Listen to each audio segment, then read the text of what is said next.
बिस्मिल्लाहिर्रहमानिर्रहीम अस्सलाम वालेकुम hello everyone I hope you all are doing well. आज का जो हमारा टॉपिक है दैट्स अबाउट ट्रांसलेशन कि ट्रांसलेशन है क्या। इसलिए पिछली वीडियोस में हमने डिस्कस किया था ट्रांसलेशन स्टडीज़ की हिस्ट्री। सो उन दोनों वीडियोस का लिंक आपको डिस्क्रिप्शन में मिल जाएगा, उसको ज़रूर देख लीजिएगा। आज की वीडियो ट्रांसलेशन से रिलेटेड है कि ट्रांसलेशन है क्या। सो टाइम को वेस्ट के बगैर let's get started. So, translation is an act through which the content of a text is transferred from the source language into the target language. The language to be translated is called the source language, whereas the language to be translated into or arrived at is called the target language. Translation एक ऐसा अमल है जिससे आप कोई भी text source language से target language में जो है ट्रांसफ़र करते हैं।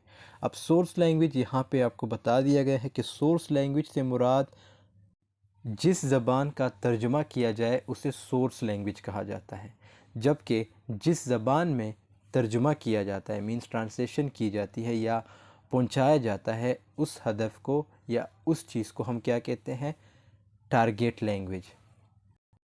The translator needs to have good knowledge of both the source and the target language. कहते हैं कि ट्रांसलेटर के पास जो है गुड नॉलेज होनी चाहिए, एक अच्छी नॉलेज होनी चाहिए सोर्स लैंग्वेज की भी और टारगेट लैंग्वेज की भी। सोर्स लैंग्वेज और टारगेट लैंग्वेज आपको समझ आ गई कि सोर्स लैंग्वेज का क्या मतलब है और टारगेट लैंग्वेज का क्या कंसेप्ट है। सो इन दोनों लैंग्वेजेस का जो कंसेप्ट है या जो नॉलेज है वो एक ट्रांसलेटर के पास अच्छी होनी चाहिए।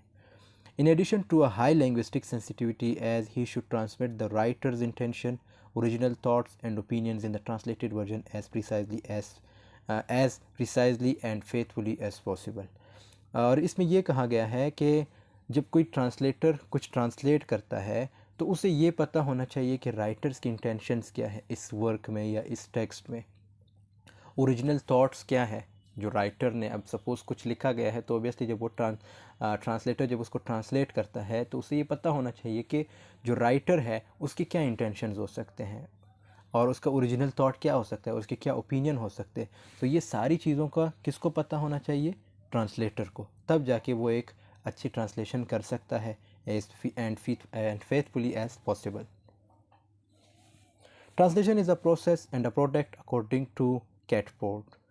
Translation is the replacement of textual material in one language, जिसको हम सोर्स लैंग्वेज कहते हैं। एस एल जिधर भी आएगा उसको हम क्या कहेंगे, सोर्स लैंग्वेज।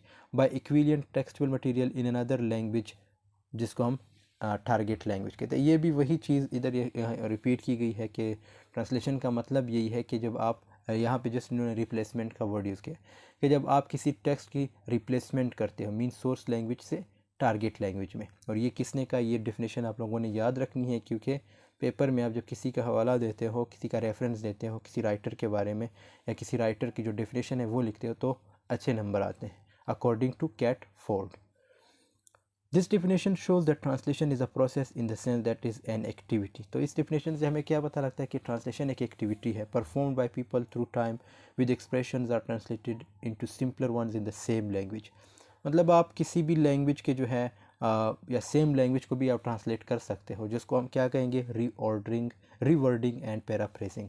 अब सपोज आप कोई भी लैंग्वेज है, आपकी अपनी लैंग्वेज है, आप उर्दू की बात करें, जब आप उसी लैंग्वेज को जो है ट्रांसलेट करते हो, मतलब आप कुछ चीज़ों को जो है लीव करते हो, कुछ चीज़ों को जो है ऐड करते हो ताकि एक सेंस बने, ताकि जो सामने खड़ा है उसको समझ आ सके, उसको हम क्या कहेंगे, उसको लाइक जो यहाँ पे इन्होंने वर्ड यूज़ किया है रीऑर्डरिंग या पैराफ्रेजिंग, ये भी ट्रांसलेशन में ही आता है। It can be done also from one language into another different language. अब ये इन्होंने फिर यहाँ पे बात जो है एक्सचेंज कर दी, मीन्स चेंज कर दी कि ये चीज़ आप किसी और लैंग्वेज में भी कर सकते हैं। एक तो इन्होंने पहले अपनी लैंग्वेज की बात की, फिर इन्होंने कहा कि आप इस चीज़ को दूसरे लैंग्वेज पे भी अप्लाई कर सकते हैं, जिसमें आप चीज़ों को जो है रद्द-बदल करके, ताकि जो सामने खड़ा है या जिसको आप ट्रांसलेट करके दे रहे हो उसको समझ आ सके, उसके लिए सेंस बने। Translation is on the other hand a product since it provides us with other different cultures. और इससे ट्रांसलेशन से ऑब्वियसली आपको कल्चर्स का भी पता चल जाता है, आपको बहुत चीज़ों का पता चल जाता है। आप उनके जो वर्ड्स देखेंगे तो आपको पता चल जाता है कि ये इस कल्चर में या इस जगह पे कौन कौन से वर्ड्स यूज़ होते हैं। To ancient societies and civilization life when the translated text reaches us, Yoel and Mufta, ये एक दूसरे दो राइटर्स हैं। और ये दूसरी डिफिनेशन है, इसको भी हम देखेंगे, the process of turning an original और source text into a text into another language. Source text जिसको हम SL या सोर्स लैंग्वेज कहेंगे, और टारगेट जिसको हम TL टारगेट लैंग्वेज या TT टारगेट टेक्स्ट कहेंगे। मतलब आप जब सोर्स लैंग्वेज से जो है टारगेट लैंग्वेज में कुछ ट्रांसलेट करते हैं तो उसको हम क्या कहेंगे, translation. A translated version of a text, an individual or a computer program that renders a text into another language is called a translator। कहते हैं जब कोई इंडिविजुअल होता है, मतलब कोई इंसान होता है या कोई कंप्यूटर हो, तो जब वो कोई टेक्स्ट को दूसरे लैंग्वेज में जो है कन्वर्ट करता है या उसको जो है ट्रांसलेट करता है, उसको हम क्या कहेंगे, ट्रांसलेटर कहेंगे। The discipline concerned with issues related to the production of translation is called translation studies। फिर कहते हैं कि जब आप इसमें इश्यूज़ फेस करते हैं तो उसको हम क्या कहें, ट्रांसलेशन स्टडीज़। ट्रांसलेशन स्टडीज़ की प्रॉपर वीडियो मेरी बनी है, वो भी आप देख सकते हैं। उसमें बहुत कुछ आपको सीखने को मिलेगा और उसकी जो हिस्ट्री है वो इम्पॉर्टेंट है। वो भी एक नेक्स्ट मीन्स इस पर दूसरी वीडियो मेरी बनी है, वो उसका लिंक भी आपको डिस्क्रिप्शन में मिल जाएगा। The etymology is from the Latin, और इसका जो कंसेप्ट है ट्रांसलेशन का, ये लैटिन से है, जिसका मतलब है ट्रांसलेट, जिसका मतलब क्या है, carried across. The translation is the transmission of written text from one language जिसको हम द सोर्स लैंग्वेज कहेंगे टू अनदर लैंग्वेज जिसको हम द टारगेट लैंग्वेज कहेंगे। तो ये सारी चीज़ें वही रिपीट हो रही है, सोर्स लैंग्वेज, टारगेट लैंग्वेज, ये दो इंपॉर्टेंट वर्ड्स हैं, अपने याद रखने हैं। और एक ये इंपॉर्टेंट डेफिनेशन है अकॉर्डिंग टू कैटफोर्ड, इसमें भी यही चीज़ें रिपीट की गई, जस्ट आपने रिप्लेसमेंट वर्ड यूज़ करना है इसमें और textual material. Although translation interpretation mostly used interchangeably, और ये जो है interchangeably जो है यूज़ होते हैं, इंटरप्रिटेशन और ट्रांसलेशन। अब इन्होंने यहाँ पे इसकी प्रॉपर चीज़ बताई है कि ट्रांसलेशन किस चीज़ को रेफ़र करती है, रिटन लैंग्वेज को, और इंटरप्रिटेशन किस चीज़ को रेफ़र करती है, स्पोकन लैंग्वेज को। और ये इंपॉर्टेंट है, जैकॉब्सन्स कैटेगरीज आर इंट्रालिंगुअल ट्रांसलेशन, जिसको हम translation with the same language, with in the same language, जब आप कोई चीज़ सेम लैंग्वेज में ट्रांसलेट करते हो, सपोज़ उर्दू का टेक्स्ट है, हिंदी का टेक्स्ट है, इंग्लिश का टेक्स्ट, आप उसी लैंग्वेज में ट्रांसलेट करते हो, उसको हम क्या कहेंगे, इंट्रालिंगुअल ट्रांसलेशन, विच कैन इन्वॉल्व और जिसको हम फिर मतलब जब आप ऑब्वियसली जब आप ऐसा स्टेप उठाएंगे तो उससे क्या होगा, आपने बहुत से वर्ड्स चेंज करने थे, क्योंकि आप ट्रांसलेट करें, आप उस सेम टू सेम टेक्स्ट तो कन्वे नहीं कर सकते, आप जो है बहुत सी चेंजेस करोगे, तो उसको हम क्या कहेंगे, रीऑर्डरिंग और पैराफ्रेज या पैराफ्रेजिंग कहेंगे। Interlingual translation from one language to another, interlingual का मतलब क्या है कि जब आप उर्दू से इंग्लिश या इंग्लिश से उर्दू, हिंदी से इंग्लिश, इंग्लिश से हिंदी, या फ्रेंच से इंग्लिश, इंग्लिश से फ्रेंच, मीन्स डिफरेंट लैंग्वेजेस आ गए। अब उर्दू भी डिफरेंट लैंग्वेज है, इसी तरह इंग्लिश भी डिफरेंट लैंग्वेज है, फ्रेंच भी डिफरेंट लैंग्वेज है, तो ये किस में आ गए, ये फिर इंटरलिंगुअल ट्रांसलेशन में थे, जिसमें जब आप ट्रांसलेशन करते हो तो ये इंटरलिंगुअल ट्रांसलेशन में आते हैं। उसके बाद है हमारे पास intersemiotic translation, translation of a verbal sign by a non verbal sign, for example music और image.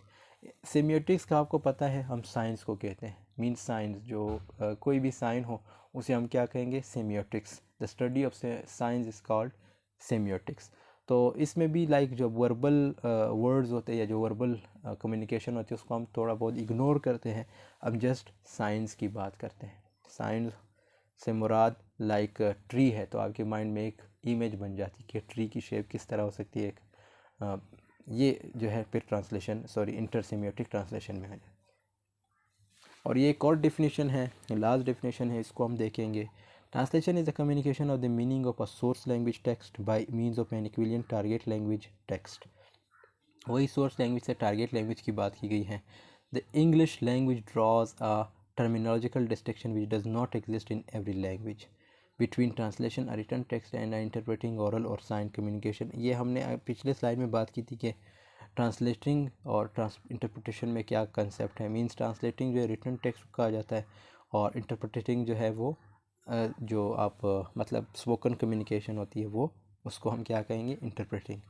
Between users of different languages under distinction, translation can begin only after the appearance of writing within a language community. A translator always risks inadvertently introducing source language words, grammar or syntax into the target language rendering. तो इसमें क्या बताया कि translator जो है risk उठाता है, means ख़तरे के साथ खेलता है। वो इस तरह, क्योंकि जब वो सोर्स लैंग्वेज से कुछ चीज़ जो है ट्रांसफ़र करेगा टारगेट लैंग्वेज में, तो ऑब्वियसली उसके लिए एक अच्छी ग्रामर, सिंटैक्स, लैंग्वेज वर्ड्स, ये बहुत ज़रूरी है। जो पिछले स्लाइड में हमने बात की कि ट्रांसलेटर के पास गुड स्किल्स होनी चाहिए, गुड नॉलेज होनी चाहिए, तब जाके वो ये कर सकता है। On the other hand, such spell of words have sometimes imported useful source language clicks and loan words that have enriched target languages. Translators, including early translators of sacred texts, ये आप लोग देख लीजिएगा, ये सारी चीज़ें लाइक हमने पढ़ ली है, क्योंकि जब आप एक्चुअली यहाँ पे मैंने 3 जो है प्रॉपर डेफिनेशंस लिखी थी, सबके साथ ये ऊपर जो है ट्रांसलेशन वर्ड यूज़ हुआ है। सो अगर आपको ये स्लाइड या ये डेफिनेशन आपको प्रॉपर लगती है, आपको पसंद आती है, तो आप इसको फॉलो कर सकते हैं, या जो अगले 2 हमने पढ़े पिछले 2 स्लाइड्स में, या वो आप फॉलो कर सकते हैं। और ये एक्स्ट्रा इन्फॉर्मेशन से मुराद जहाँ पे आपको लाइक आई सेड कि अगर आपको सोर्स लैंग्वेज का पता नहीं तो ये इसकी प्रॉपर जो है एक्सप्लेनेशन है, टारगेट लैंग्वेज का नहीं पता तो आप इसको जो है ये इसकी प्रॉपर डेफिनेशन है, और नीचे कुछ इसके जो इम्पोर्टेंट पॉइंट्स है वो और लिखे गए हैं। ओवरऑल ट्रांसलेशन का क्या मतलब है? अगर एक और प्रॉपर डेफिनेशन हम देखें, translation is a meaningful convey और to carry across a message from one language to another. Convey का मतलब है एक लैंग्वेज से दूसरे लैंग्वेज में जाना, मीनिंगफुल जिसको हम समझ सके, और ये कैरी करता है एक मैसेज को, उसे ट्रांसलेट करता है, उसे दूसरे लैंग्वेज में प्रोड्यूस करता है। या translation is a primarily process of communication in which idea is conveyed in originally language it into another language। ये एक शुरुआती प्रोसेस होता है, मींस प्राइमरली प्रोसेस से क्या मुराद है? शुरुआती प्रोसेस होता है कम्युनिकेशन का, किसी आइडिया किसी मैसेज को एक लैंग्वेज मतलब ओरिजिनल लैंग्वेज से दूसरे लैंग्वेज में भेजा जाता है, उसे हम ट्रांसलेट करके सेंड करते हैं। मतलब यहाँ पे ये बताया गया कि भाई ट्रांसलेशन जो है ये कम्युनिकेशन की तरह है। The process of translation is quite similar to communication cycle. अब कम्युनिकेशन में क्या होता है? सेंडर होता है, सेंडर्स के दरमियान में क्या होता है? इनकोड, फिर उसके बाद उसके आगे क्या होता है? मैसेज, उसके बाद फीडबैक, फिर रिसीवर। इस तरह ये जो है translation is more complex activity than a communication. अब ट्रांसलेशन ऑब्वियसली एक कम्प्लेक्स एक्टिविटी होती है, इसमें आपको बहुत ज़्यादा नॉलेज चाहिए होती है। कम्युनिकेशन में आप फिर भी एक दूसरे को समझ सकेंगे, कुछ ना कुछ बोल सकेंगे, कुछ ना कुछ वर्ड्स लाइक टूटी फूटी इंग्लिश बोल सकेंगे, लेकिन ट्रांसलेशन में ऑब्वियसली आपके पास एक प्रॉपर नॉलेज होनी चाहिए, प्रॉपर सिंटैक्स, सेमेंटिक्स, ये सब का ख्याल रखना होगा, ग्रामर का ख्याल रखना होता है, कौन कौन से वर्ड्स मैंने कब और कहाँ यूज़ करने हैं, तो ये एक ट्रांसलेटर के लिए बहुत इंपॉर्टेंट होते हैं। कम्युनिकेशन में आप इन चीज़ों का ख्याल नहीं रखते। कम्युनिकेशन आप जब किसी के साथ करते हैं तो ऑब्वियसली आपको पता होता है कि मेरे सामने छोटा है बड़ा है, मैंने किस तरह बात करनी है, और जो ट्रांसलेशन है उसमें ये चीज़ें सब कुछ देखा जाता है। So this was all about today's. I hope this video has been helpful for you. Video पसंद आई है तो ज़रूर लाइक कमेंट शेयर कीजिएगा। मिलते हैं नेक्स्ट वीडियो में, तब तक के लिए अल्लाह हाफ़िज़, टेक केयर ऑफ़ योरसेल्फ।